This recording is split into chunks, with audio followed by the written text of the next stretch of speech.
భారతదేశానికి స్వతంత్రం వచ్చిన రోజుల్లో భారతదేశంలో ఆహార ధాన్యాల కొరత అత్యంత తీవ్రంగా ఉంది.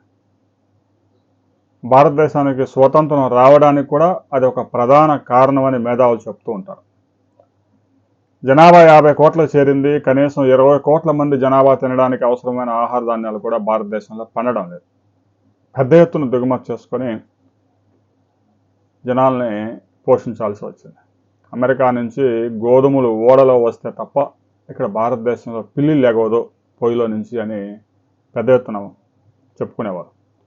బ్రిటిష్ వాళ్ళు కూడా ఇలాగే పరిస్థితి ముందుకెళ్తే ఈ జనాభా విస్ఫోటనం జరగబోతా ఉంది భారతదేశంలో.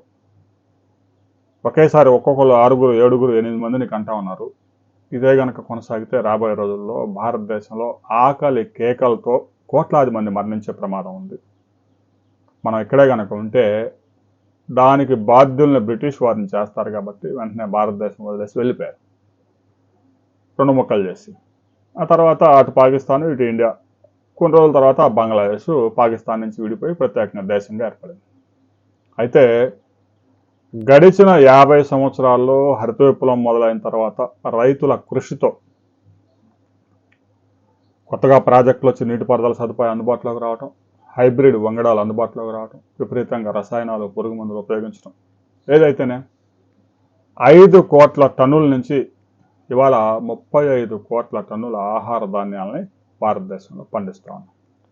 నాటి కనీసం 40-50 కోట్ల మంది కూడా భోజనం పెట్టే పరిస్థితి లేని భారతదేశం ఇవాళ దేశంలో ఉన్న 147 కోట్ల మంది ఆకలి తీరడంతో పాటు ప్రతి సంవత్సరం వ్యవసాయ ఉత్పత్తులు ఆహార ధాన్యాల ఎగుమతుల ద్వారా 1,00,000 కోట్ల రూపాయలు ఆర్జిస్తూ ఉన్నాయి. 52 దేశాలకు భారతదేశం నుంచి బియ్యము గోధుమలు ఎగుమతి అవుతా ఉన్నాయి. 350 మిలియన్ టన్నుల ఆహార ధాన్యాలు భారతదేశంలో ఉత్పత్తి అవుతా ఉన్నాయి.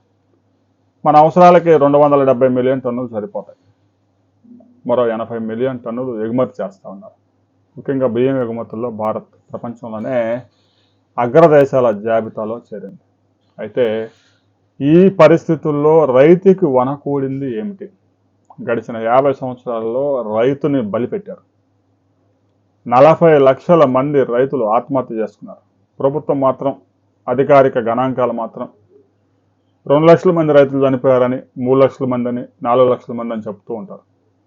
ఒక్క మహారాష్ట్రలోనే అప్పుల పాలై రైతులు 2 లక్షల మంది రైతులు ఆత్మహత్య చేసుకున్నారు 2 దశాబ్దాల్లో. దీనికి ప్రధాన కారణం వ్యవసాయ రంగంలో పెట్టుబడులు విపరీతంగా పెరిగిపోవడం, దిగుబడులు పెరిగినా వాటికి సరైన గిట్టుబాటు ధర లేకపోవడం, తీవ్రమైన కరువు పరిస్థితులు, వరదలు, పంటల బీమా విఫలం కావడం. పంటల బీమా అనేది 20 సంవత్సరాల కిందటే ప్రవేశపెట్టిన నేటికి ఒక్క రైతుకి సరైన న్యాయం జరగడం లేదు. ఇక రసాయనాల వినియోగం గురించి మనం నిన్న ఒక వీడియో చేసుకున్నాం. ఈరోజు రసాయన ఎరువుల వినియోగం గురించి మనం ప్రధానంగా మాట్లాడుకున్నాం. హరిత విప్లవానికి ముందు రైతులకి రసాయన ఎరువులు అంటే ఎలా ఉంటాయో కూడా తెలియదు. రైతులు పశువుల ఎరువులతో, గొర్రెలు మేకల ఎరువుతో, కోడి ఎరువుతో, ఇక వరి పొలం సాగు చేసే రైతులైతే పచ్చి రొట్టె పెంచుకొని దాన్ని భూమిలో దున్ని భూమిని సారవంతం చేసి వరి సాగు చేసి అద్భుతమైన పంటలు పండించారు. ఇక రసాయన ఎరువులు ఎప్పుడైతే హరిత విప్లవంలో భాగంగా ప్రవేశించాయో, హైబ్రిడ్ విత్తనాలకు ఎక్కువ ఎరువులు వేయాలని శాస్త్రవేత్తలు ఎప్పుడైతే సిఫార్సులు చేశారో, ఆ తర్వాత ఎకరాకి 50 బస్తాల వరిధాన్యం పండించే స్థాయికి రైతులు ఎదిగారు. అసలు ఎరువులు లేనప్పుడే ఎకరానికి 13 బస్తాలు 14 బస్తాలు, మ్యాక్సిమం 15. ఇక పొట్టి జాతి విత్తనాలు, ఒకప్పుడు వరి 5 అడుగులు పెరిగేది, ఇప్పుడు 1.5 అడుగే పరిమితం అయిపోయింది. దిగుబడులు మాత్రం 50 బస్తాల దాకా తీస్తా ఉన్నారు. మరి ఎరువులు సగటున ఎకరాకి 6 బస్తాల నుంచి కొన్ని ప్రాంతాల్లో 8, ఇంకా దూకుడుగా వెళ్ళిన రైతులు ఎకరాకి 10 బస్తాల ఎరువులు కూడా ఉపయోగిస్తూ ఉన్నారు. భారతదేశంలో ఆహార ధాన్యాల ఉత్పత్తులు ముందుగా గోధుమలు, వరి ఈ 2 ప్రధానంగా చెప్పుకోవాలి. సరే, గోధుమలు అంటే మనకి దక్షిణాదిలో మనం పెద్దగా ఉపయోగించడం, పండించేది కూడా తక్కువ. వరి సాగు విషయంలో రైతులు విపరీతంగా ఎరువులు ఉపయోగిస్తూ ఉన్నారు. ఒక ఎకరాకి 2 బస్తాలు 3 బస్తాలు అంటే శాస్త్రవేత్తలు వ్యవసాయ అధికారులు సూచనల మేరకు ఉపయోగించవచ్చు. కానీ ఇప్పటికే ఎకరాకి 8 బస్తాలు 10 బస్తాలు ఎరువులు వేసే స్థాయికి రైతులు వెళ్ళిపోయారు. ఇంకా ఈ డోసు పెంచుకుంటూ పోవాల్సిందే, కానీ తగ్గిస్తే దిగుబడులు తగ్గుతాయి. అయితే ఇటీవల కాలంలో ఆంధ్రప్రదేశ్లో సేంద్రియ వ్యవసాయానికి ప్రభుత్వం పెద్ద ఎత్తున ప్రోత్సాహం అందిస్తూ ఉంది. ఎరువుల వినియోగంలో ఈ ఏడాది పెద్ద ఎత్తున సమస్యలు క్రియేట్ అయ్యే అవకాశం ఉంది. గల్ఫ్ యుద్ధం ప్రారంభమై 100 రోజులు దాటిపోయింది. ఈరోజు రేపు హార్ముజ్ జలసంధి ఓపెన్ అవుతా ఉందని చెప్తా ఉన్నా కూడా ఇంకా క్లారిటీ లేదు. అది ఓపెన్ అయినా కూడా ఒక 6 నెలల వరకు పరిస్థితులు చక్కబడే అవకాశం లేదు. కువైట్ నుంచి ఎల్ఎన్జీ గ్యాస్ రాకపోతే భారతదేశంలో ఎరువుల తయారీ నిలిచిపోయింది. నేరుగా ఎరువులు దిగుమతి చేసుకునేందుకు కేంద్ర ప్రభుత్వం పెద్ద ఎత్తున ప్రయత్నాలు చేస్తా ఉంది. ఒక విషయం గుర్తుపెట్టుకోవాలి, 150 కోట్ల దాకా జనాభా ఉన్న భారతదేశం మన అవసరాలు మనం తీర్చుకొని వేరే దేశాలకు ఎగుమతులు చేయాలి. కానీ భారత్ దిగుమతుల మీద ఆధారపడితే ఏ ఒక్క దేశం కూడా భారత అవసరాలు తీర్చలేదు. అంత దారుణంగా ఉంటుంది. ప్రతి సంవత్సరం భారతదేశంలో 600 లక్షల టన్నుల ఎరువులు ఉపయోగిస్తాం. ప్రతి 8 కేజీల బియ్యంలో 1.5 కేజీ ఎరువు ఉందని మనం గ్రహించాలి. ఎరువు అంటే రసాయన ఎరువు, యూరియా కాంప్లెక్స్ ఎరువులు. అంటే 8 కేజీల బియ్యం పండించడానికి 1.5 కేజీ ఎరువులు ఉపయోగిస్తాం. ఎంత దారుణంగా మనం ఎరువులు వాడుతూ ఉన్నారు రైతులు. కొన్ని ప్రాంతాల్లో 200%, 300% అధికంగా ఉపయోగిస్తూ ఉన్నారు. వ్యవసాయ అధికారులు శాస్త్రవేత్తలు సూచించిన మేరకు ఎరువులు వేస్తే ఎకరాకి 30 బస్తాలు కూడా దిగుబడులు రావు అని ముఖ్యంగా కౌలు రైతులు ఆందోళన చెందుతూ ఉన్నారు. ఎప్పుడైతే సాగు చేసే రైతు భూమిని కౌలుకి ఇవ్వడం మొదలుపెట్టాడో ఎరువుల వినియోగం విపరీతంగా పెరిగిపోయింది. కౌలే కొన్ని ప్రాంతాల్లో 18 బస్తాలు కౌలు రైతు భూమి యజమానికి చెల్లించాలి. మరి అలాంటి పరిస్థితుల్లో 30 బస్తాల దిగుబడి వస్తే ఆ కౌలుకే సగానికి పైగా పోతే రైతు ఏం తింటాడు, పెట్టుబడి ఏం పెడతాడు. అందుకే విపరీతంగా ఎరువులు వేయడం, ఒక 50 బస్తాలు దిగుబడి తీయడం, అందులో కౌలు చెల్లించడం, ఏదో 3,000 2,000 మిగులుతాయని ఆశించడం, చివరికి ఎకరాకి 3,000 4,000 నష్టం. ఇక పంట కోత సమయంలో ఎలాగో తుఫాన్లు అల్పపీడనాలు వస్తే ఆ నష్టం ఇక అది ఎవరు భర్తీ చేసేది కాదు. ఈ విధంగా వరి సాగులో ఎరువుల వినియోగం 2 బస్తాలు 3 బస్తాల నుంచి 8 బస్తాలకు వెళ్ళిపోయింది. ఇక మిగతా పంటల్లో రైతులు చాలామంది కామెంట్స్ చేశారు. మొక్కజొన్నలో కొంతమంది కొన్ని ప్రాంతాల్లో ఎకరాకి 8 బస్తాలు, మరికొంతమంది రైతులు 10 బస్తాలు, మరికొంతమంది అయితే 12 బస్తాలు ఎరువులు కూడా పోస్తూ ఉన్నారు. ఈ విధంగా భూమిని మొత్తం నిస్సారం చేస్తూ ఉన్నారు.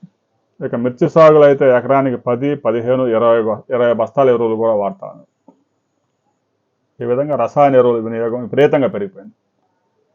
సాగు ఖర్చులు ప్రధానంగా విపరీతంగా పెరగడానికి ప్రధాన కారణాల్లో రసాయన ఎరువులు, కెమికల్స్, రసాయనాలు, ఈ 2 ప్రధాన పాత్ర పోషిస్తూ ఉన్నాయి. దీని తర్వాత కూలీ ధరలు కూడా విపరీతంగా పెరిగిపోయి అసలు కూలీకి వచ్చే మనుషులే దొరికే పరిస్థితి లేదు. రాబోయే రోజుల్లో రైతులు కనుక రసాయన ఎరువులు, రసాయనాల వినియోగాన్ని గణనీయంగా తగ్గించకపోతే సాగు సాధ్యం కాదు. ముందుగా పెట్టుబడులు తగ్గించుకోవాలి. ఒక ఎకరా సాగు చేస్తే 2 లక్షలు 2.5 లక్షలు, ఒక మిర్చి సాగు చేస్తే 2 లక్షలు ఖర్చు అవుతూ ఉంటే 4 ఎకరాలు సాగు చేసిన రైతులు తేడా వస్తే ఒక్క ఏడాది 8 లక్షలు 10 లక్షలు అప్పుల్లోకి వెళ్ళిపోతారు. మరలా దానికి ప్రతి సంవత్సరం 3 లక్షలు వడ్డీ పెరిగిపోతూనే ఉంటుంది. అది తీర్చడం ఎవరితోనూ సాధ్యం కాదు. అందువల్ల రైతులు ముందుగా రసాయనాల వినియోగాన్ని క్రమంగా తగ్గించండి. ఒకసారి ఆపటం అంటే సాధ్యం కాదు. ఎకరాకి 8 బస్తాలు వేసేవాళ్ళు 6 బస్తాల్లోకి రండి, 6 వేసేవాళ్ళు 5లోకి రండి, 5 వేసేవాళ్ళు 4లోకి రండి. ఈ విధంగా 50% ఎరువుల వినియోగం కనుక తగ్గించకపోతే రాబోయే రోజుల్లో అసలు భూములు పనికొచ్చే పరిస్థితి లేదు. ఇప్పటికే భూములన్నీ నిస్సారం అయిపోయాయి. ఎరువులు వేస్తే తప్ప స్పందించే పరిస్థితి లేదు. రైతు సోదరులు, వ్యవసాయం చేసే రైతులు గడిచిన 4 దశాబ్దాల్లో సాగులో రైతులు తీవ్రమైన ఇబ్బందులు ఎదుర్కొన్నారు. లక్షలాది మంది రైతులు బలయ్యారు, అప్పుల పాలైపోయారు. వ్యవసాయం చేయడానికి రైతు బిడ్డ వ్యవసాయం చేయడానికి ముందుకు రావడం లేదు. చిన్న చిన్న వ్యాపారాలు చేసే వ్యక్తులు, బట్టలు అమ్ముకునే వ్యక్తి వారి కొడుకునే మరో దుకాణంలో పెట్టుకుంటాడు, అదే దుకాణాన్ని ముందుకు తీసుకెళ్తున్నాడు. కానీ వ్యవసాయాన్ని మాత్రం రైతులు మాత్రం వాళ్ళ బిడ్డలకు అప్పగించడం లేదు. ఆ రైతు బిడ్డలు చదువుకొని ఉద్యోగాలకు వెళ్తే ఆ వ్యవసాయం శుభ్రంగా క్లోజ్ చేస్తా ఉన్నారు. దీనికి ప్రధాన కారణం వ్యవసాయం అంటేనే భయపడే పరిస్థితులు వచ్చాయి. హరిత విప్లవం పేరుతో కోట్లాది మంది ఆకలి తీర్చిన రైతుకి ప్రభుత్వాలు మాత్రం సున్నం పెట్టాయి. మద్దతు ధర అని కేంద్ర ప్రభుత్వం ప్రతి సంవత్సరం ఢిల్లీలో కూర్చొని ప్రకటించడమే తప్ప ఏనాడు మద్దతు ధరకి కొన్న పాపాన పోలేదు. మద్దతు ధర అనేది పెద్ద ట్రాష్, రైతులను మోసం చేయడానికి ప్రవేశపెట్టింది. ఇక ఆ ధాన్యం కొనుగోలు చేసేటప్పుడు, ఆ మొక్కజొన్న కొనుగోలు చేసేటప్పుడు రైతుల్ని వేధించిన విధానం మనం చూస్తూనే ఉన్నాం. మార్కెట్ యార్డ్లో ధాన్యం మొక్కజొన్న పోసిన తర్వాత 2 నెలల పాటు రైతు మార్కెట్ యార్డ్ చుట్టూ తిరగాల. ఇలాంటి పరిస్థితుల్లో రైతులు కూడా ఆలోచించండి. ఎగబడి ఎక్కువ పంట అయితే మీరు తీస్తే రైతులే నష్టపోతారు. మార్కెట్లో ఏదైతే ఎక్కువగా అవైలబిలిటీ ఉందో దాని ధర పతనం అవుతుంది అనేది ఎకనామిక్స్. ఏ వస్తువు అయితే షార్టేజ్ ఉంటుందో దాని ధర మాత్రమే పెరుగుతుంది. దాని ఎక్సెస్ 2% ఎక్సెస్ వచ్చినా కూడా దాని ధరను పతనం చేస్తారు. రైతు సోదరులు కూడా దిగుబడి తగ్గిందని ఆందోళన చెందవద్దు. ఎరువులు రసాయనాల వినియోగాన్ని తగ్గించండి. ఏ పంటకి ఎన్ని బస్తాల ఎరువులు వాడుతున్నారో ప్రతి రైతు కామెంట్ చేయండి. అది ఏ ప్రాంతం అనేది కూడా స్పష్టంగా కామెంట్లో నోట్ చేయండి.